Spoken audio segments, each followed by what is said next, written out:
A formal moral argument sometimes put forward for divine existence runs as follows. Premise 1. If God does not exist, objective moral values and duties do not exist. Premise 2. Objective moral values and duties do exist. Conclusion, therefore God exists. According to William Lane Craig, a proponent of this argument, to say there are objective moral values is to say something is good or evil independently of whether anybody believes it to be so. But if moral values are independent of everyone's evaluation, this leaves Craig with significant problems. One is that if two humans perform an action, one thinking it evil, the other having no sense that it's evil, what they believe about their behaviour is not irrelevant to our moral assessment. If someone's genuinely ignorant of what they do, we don't accept their harmful behaviour, and we restrain it if possible, but we don't call it evil. Craig's idea that something is evil, whether or not anyone believes so, clearly doesn't reflect the way we tend to make moral judgments. The idea of evil is only relevant in proportion to an agent's understanding, which is one reason we don't judge other animals by human standards. Craig thinks non-believers who see anything special about human morality have succumbed to the temptation of speciesism. But noting that humans have greater capacity for moral reflection than other species is not, as Craig insists, an unjustifiable bias. It's a relevant difference. In fact, given Craig's own claim that no moral dimension exists for non-human animals, the real speciesist would be Craig's God. After all, what do we make of a being that, according to Craig, has decided that only one species is morally accountable, so that the human child killer is evil, but the lion that kills other lions' cubs does nothing wrong?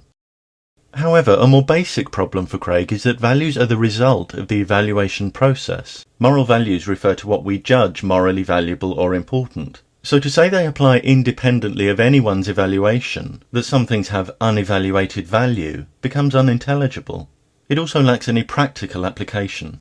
We may dismiss things right now which, given other information, we'd value, but we can't go beyond the range of our own awareness to see how unknown information would alter our values. So unknown values, even if they existed, would only be relevant from the moment of their discovery, at which point it would be far less metaphysically extravagant to say we'd simply then made an evaluation than say we'd discovered an unevaluated value.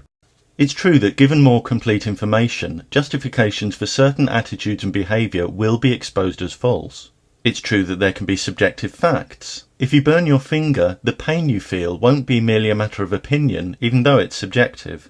It's also true, as John Mackey notes, that given sufficiently specified standards of morality, it will be an objective issue, a matter of truth and falsehood, how well any particular specimen measures up to those standards.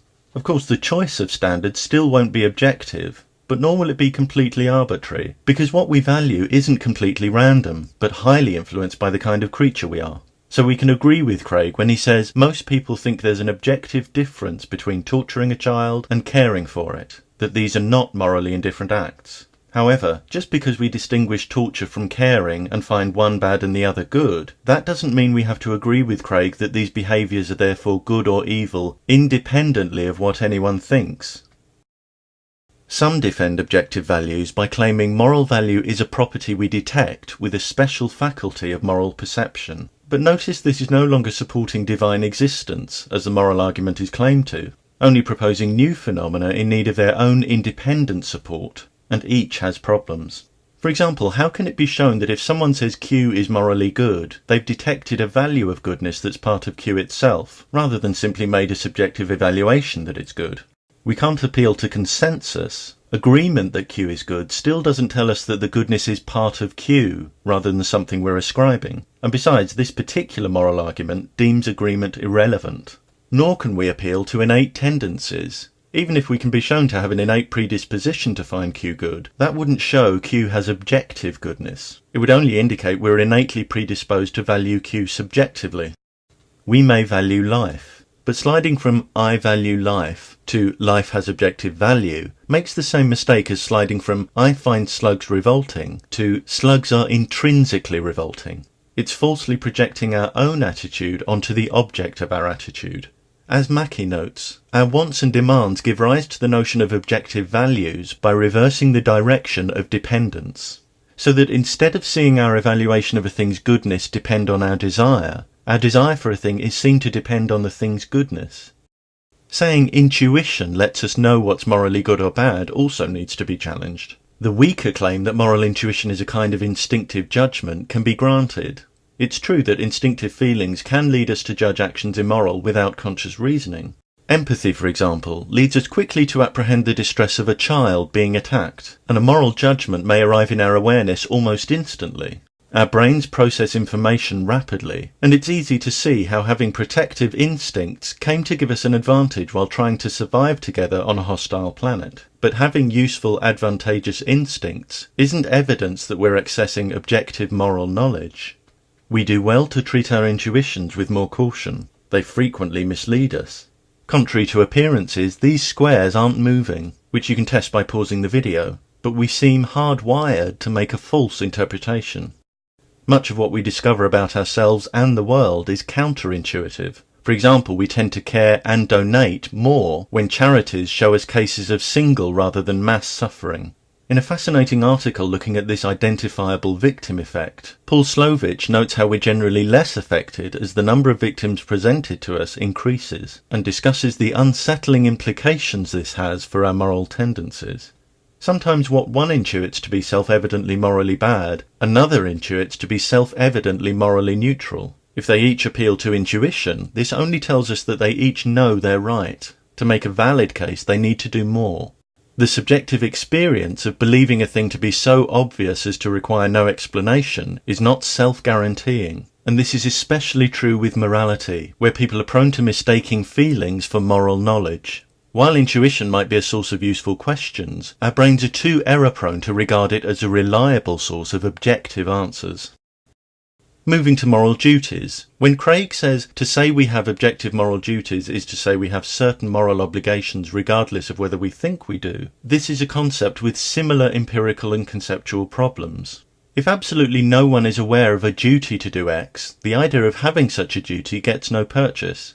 Again, there's no problem saying that given better information, justifications based on false understanding get eliminated, while new justifications will emerge. If the members of society X are generally protective of others, but mistake mental disorder for demon possession, which they see as a threat, they may feel a moral duty consistent with these attitudes, namely a duty to destroy the perceived threat. If they outgrow their belief in possession and learn about brain dysfunction, they may feel a new duty, to care for those with mental disorder. It's not that they discover a hitherto unknown objective duty to help rather than harm these people. It's that given an initially protective attitude, their sense of duty changes in response to changes in information. As before, much of the sense of what we ought to do may come initially from instinct rather than conscious reasoning. Again, empathic instincts influence much of our behaviour, and it's easy to see how this instinct would evolve, how natural selection would favour groups of humans whose instinct was to protect each other over individuals trying to survive on a hostile planet with no one to protect them. But as before, having advantageous instincts that motivate us to behave or stop behaving in a certain way isn't evidence that we have objective duties. In the 18th century, David Hume objected to the way authors on morality shifted from statements connected by is or is not to others connected by ought or ought not, which he said express a new relation. To Hume it seemed inconceivable that ought relationships were deducible from is ones, which he saw as entirely different. This is commonly interpreted to mean we can't infer what we morally ought to do from purely factual premises. We can't derive an ought from an is. But further reading gives a different emphasis. Here's what Hume says about willful murder. The vice entirely escapes you as long as you consider the object. You'll never find it till you turn your reflection into your own breast and find a sentiment of disapprobation which arises in you towards this action. Here is a matter of fact, but 'tis the object of feeling. It lies in yourself, not in the object. In other words, evil isn't a feature of murder, but a judgment arising from sentiment. When Hume objects to the shift from is to ought, he's criticising those who mistake their own feelings about murder for intrinsic qualities of murder, echoing the aforementioned error of projecting one's own attitude onto the object of that attitude. Of course, whatever Hume's original meaning, the idea that we can't derive moral oughts from factual is statements has spawned a great deal of debate in our own time. But is the so-called is-ought problem really a problem? All it's saying is that moral obligations aren't deducible purely from non-moral facts. And this seems quite true if moral obligations involve emotional elements. I don't like pain. My dislike of pain isn't arbitrary. I'm biologically biased to dislike it. Indeed, the aversive quality of pain protects us by prompting our retreat from harmful stimuli. Knowing also that I've no valid basis for thinking my comfort is uniquely important, if I want others not to hurt me, then to avoid hypocrisy, this obliges me not to hurt them. This obligation isn't unconditional. It arises largely from biologically influenced preferences.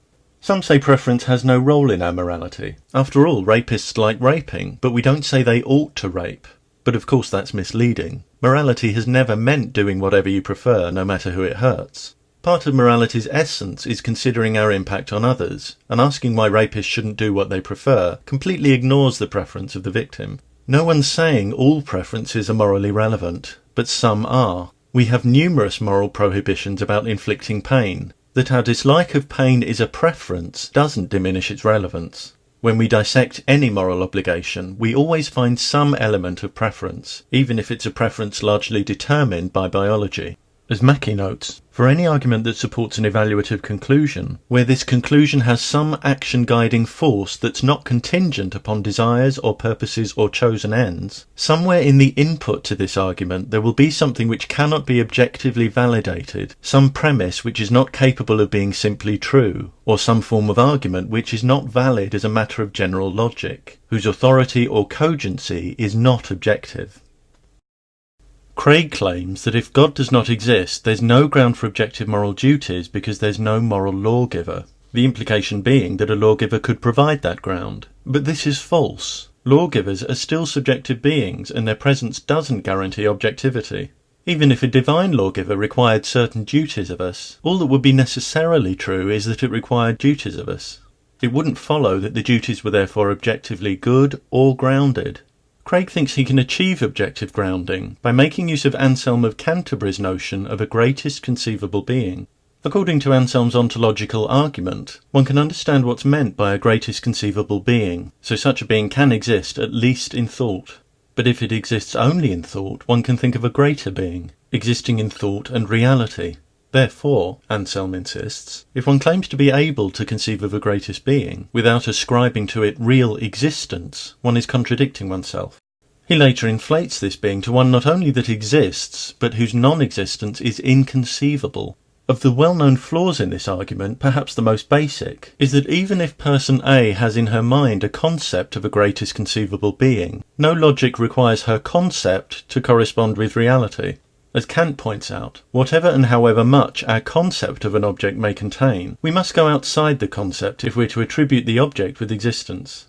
No ontological argument establishes that there must be a God, that this God must have an essential nature, or that that essential nature must be good, which leaves Craig's claim to objective grounding no more than the unsupported assertion of a God and of the qualities Craig wants it to have to make his moral case.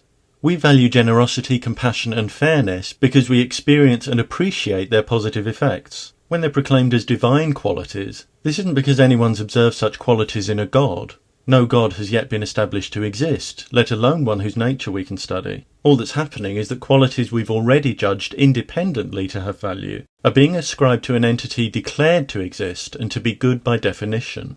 If we want to imagine an idealized being as a way of developing some basic principles of conduct, the most appropriate model would be something with human biology. Rooting morality in a being beyond our comprehension only pushes morality beyond our comprehension. It's even worse when what we choose as a model is a God of ancient scripture, depicted violating moral principles we hold to be most basic. When we tell ourselves there's an all-powerful entity that can do this, yet still be morally perfect, we create the very conditions that, far from leading us to moral truth, guarantee our moral confusion. Even if a God created our universe, nothing about the act or power of grand creation requires moral perfection. And even if our universe was created by a God that was somehow intrinsically good, no logic would require that being still to exist. Imagine such a God existed yesterday but destroyed itself today. Would torture suddenly stop being a moral issue? If so, this God clearly couldn't have embodied values of enduring relevance, severing any connection with objective moral value. If not, we're admitting the God doesn't need to exist, destroying this moral argument's conclusion. There'd be equally overwhelming problems with claiming that moral values and duties are transcendental in nature and therefore require a supernatural creator. As soon as we require things to be imbued supernaturally with goodness, badness, or oughtness, as soon as we allow the supernatural to feature in any of our explanations, the idea of a single supreme deity becomes just one of countless unknowable, untestable concepts, all with their own ad hoc justifications. In a video I made with Theremin Trees called Betting on Infinity, we look at what those floodgates let in. In this case, transcendental values and duties could just as easily be the creation of a group of supernatural experimenters, arbitrarily making things good and bad, so as to study the effect on animal behaviour. If moral values and duties were the kinds of things that had to be created supernaturally, this alone would count against their objective validity. A perennial problem with arguments for divine existence is that even if they were valid, they still wouldn't provide a logical pathway to the God of any particular religion or scripture. Reviewing this moral argument, the implication of premise 1 that the existence and only the existence of one God could ground moral objectivity is not established. Not only do objective values and duties lack necessary support, we've good reason to reject those concepts as incoherent, leaving premise 2 and therefore the conclusion undemonstrated. This moral argument does not establish the existence of any God. The motive for objectifying moral values and duties is understandable. As Mackey notes, since we need morality to regulate interpersonal relations, often against people's natural inclinations, we therefore want our moral judgments to be authoritative, and many think only objectivity can achieve this authority. In the words of Thomas Nagel, there's a tendency to seek an objective account of everything before admitting its reality, but often what appears to a more subjective point of view cannot be accounted for in this way. The common misconception that if morality isn't entirely objective, it's subjective and therefore only opinion or arbitrary, has obscured and hijacked much of the discourse on the subject and should be discarded. In video 4, building on themes in previous videos, I'll be discussing the origins and components of a more rounded morality, relevant to theists and non-believers alike, and this will include a look at utility, rules and consequences.